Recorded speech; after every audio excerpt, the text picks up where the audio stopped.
Olá, irmãos.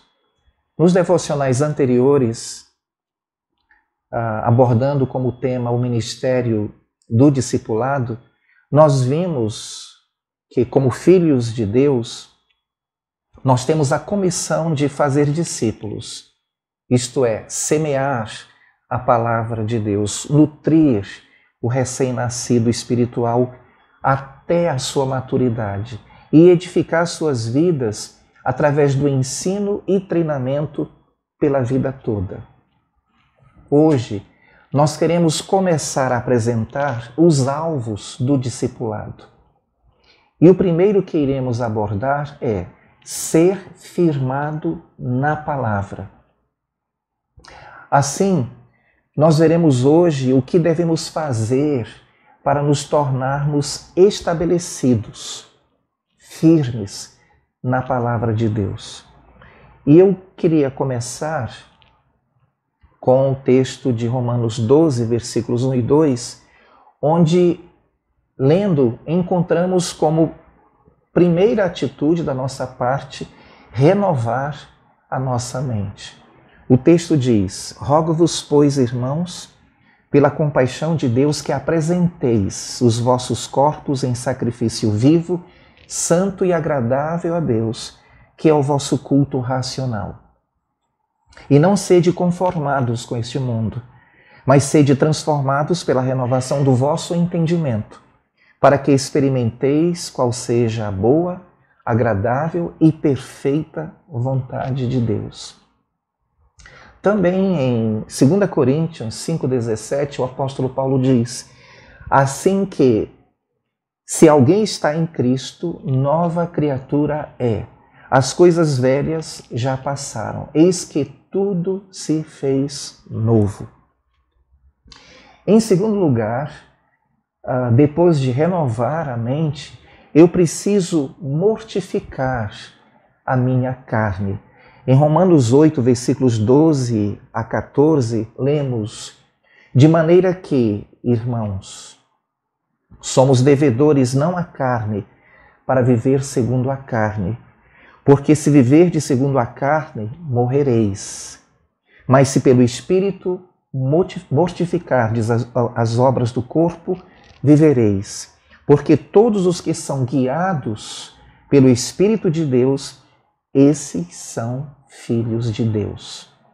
Assim, nós devemos desejar que, de fato, a palavra de Deus seja a nossa fonte de verdade. E observem alguns textos que reforçam este entendimento.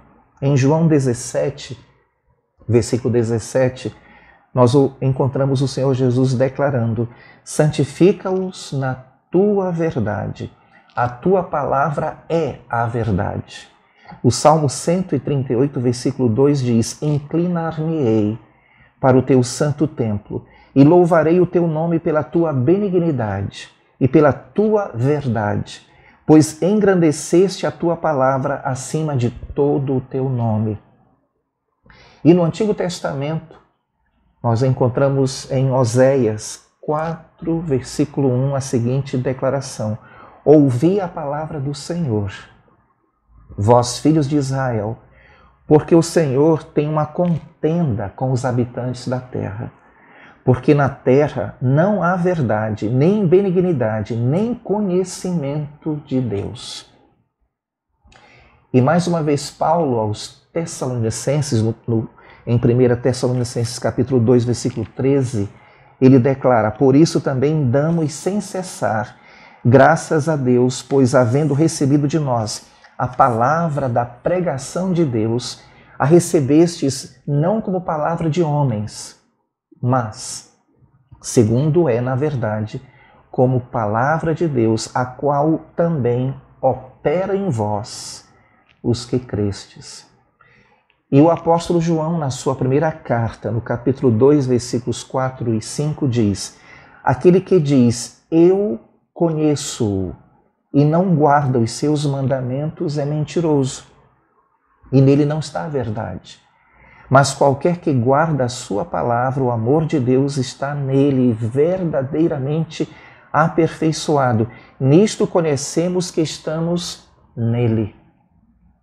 E também João capítulo 8, versículos 31 e 32, nós encontramos Jesus declarando: se vós permanecerdes na minha palavra, verdadeiramente sereis meus discípulos, e conhecereis a verdade, e a verdade vos libertará.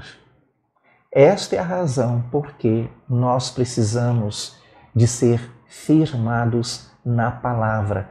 Ela é a fonte de toda a verdade. É a palavra de Deus que vai nos conduzir de maneira que nossas vidas serão de fato transformadas na imagem de Cristo. E como resultado deste desejo, nós entramos num processo de despojamento do velho homem e revestimento do novo homem. Olha o que o apóstolo Paulo nos diz em Colossenses capítulo 3, versículos 5 a 9. Mortificai, pois, os vossos membros que estão sobre a terra, a fornicação, a impureza, a afeição desordenada, a vil concupiscência e a avareza, que é a idolatria, pelas quais coisas vem a ira de Deus sobre os filhos da desobediência, nas quais também em outro tempo andastes, quando vivieis nelas. Mas agora despojai-vos também de tudo, da ira, da cólera, da malícia, da maledicência, das palavras torpes da vossa boca. Não mentais uns aos outros, pois que já vos despistes do velho homem com os seus feitos. E aí no capítulo 3, ainda no versículo 12 ao 15, lemos: revesti-vos, pois, como eleitos de Deus, santos e amados, de entranhas de misericórdia, de benignidade, humildade, mansidão, longanimidade, suportando-vos uns aos outros e perdoando-vos uns aos outros, se alguém tiver queixa contra outrem. Assim como Cristo vos perdoou, assim fazei vós também. E sobre tudo isto, revesti-vos de amor, que é o vínculo da perfeição. E a paz de Deus, para a qual também fostes chamados em um corpo, domine em vossos corações e sede agradecidos. Percebam que agora em Cristo nós vamos precisar trocar a maneira como nós pensamos. E este processo de troca desses pensamentos se dá através do contato que passamos a ter com a palavra de Deus.